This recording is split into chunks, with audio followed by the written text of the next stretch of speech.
Assalamualaikum warahmatullahi wabarakatuh. Perkenalkan, saya AFC Polo dari Universitas Nahdlatul Ulama Cirebon, peraih hibah penelitian kompetitif dari Kementerian Pendidikan Tinggi, Sains dan Teknologi tahun 2025.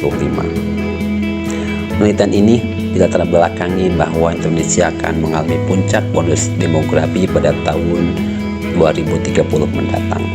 Pada masa itu, jumlah penduduk berusia produktif akan lebih banyak dibandingkan dengan penduduk usia non-produktif.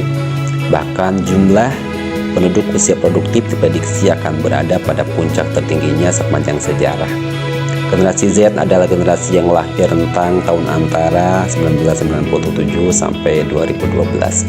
Maka penerapan model diskusi kelompok dengan taktik assertive training sebagai upaya meningkatkan kepercayaan diri generasi Z sangat tepat dilakukan. Berdasarkan pernyataan tersebut, model penerapan assertive training itu sendiri banyak cara yang bisa diterapkan. Salah satunya adalah melalui cara diskusi kelompok, tetapi tetap menggunakan konsep terapi utama, yaitu taktik assertive training. Penggunaan layanan coaching kelompok dapat membantu individu yang mengalami kesulitan dalam mengungkapkan emosinya. Kepercayaan diri adalah hal yang seharusnya dimiliki generasi Z untuk mencapai kesuksesan. Terkadang remaja tidak menyadari bahwa kurangnya kepercayaan diri dapat menghambat kegiatan sehari-hari. Sikap generasi Z yang menunjukkan rendahnya kepercayaan diri seperti ragu-ragu dalam melakukan suatu hal, mudah cemas, tidak memiliki keyakinan, cenderung menghindar, menutup diri, kurang inisiatif, mudah patah semangat, takut tampil di depan orang banyak, dan lain-lain akan menghambatnya melakukan sesuatu. Tujuan dari taktik assertive training ini adalah mempraktekkan melalui peran dan kecakapan bergaul yang baru diperoleh, sehingga individu diharapkan mampu mengatasi ketidakmampuannya dan belajar bagaimana mengungkapkan perasaan dan pikiran mereka secara lebih terbuka, disertai keyakinan bahwa mereka berhak menunjukkan reaksi-reaksi terbuka itu. Hal ini dilakukan agar setiap orang dapat mengekspresikan kemampuan interpersonalnya tanpa merugikan orang lain. State of the art dan kebaruan.